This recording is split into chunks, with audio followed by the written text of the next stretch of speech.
वार्तांकन रोखठोक बातमी।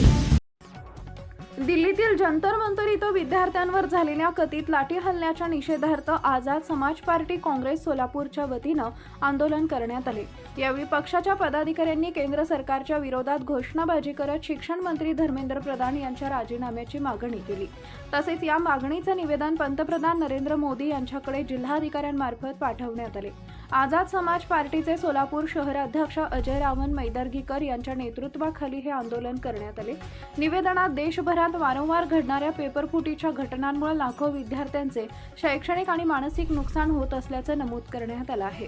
पेपरफुटीमुळे विद्यार्थ्यांमध्ये नैराश्य निर्माण होत असून काही विद्यार्थ्यांनी आत्महत्येसारखे टोकाचं पाऊल उचलल्याची गंभीर बाबही निवेदनात अधोरेखित करण्यात आली आहे। शिक्षण व्यवस्थेत पारदर्शकता आणण्यासाठी आणि विद्यार्थ्यांच्या भविष्याशी होणारा खेळ थांबवण्यासाठी दोषींवर कठोर कारवाई करणे आवश्यक असल्याचं पक्षानं म्हटलंय।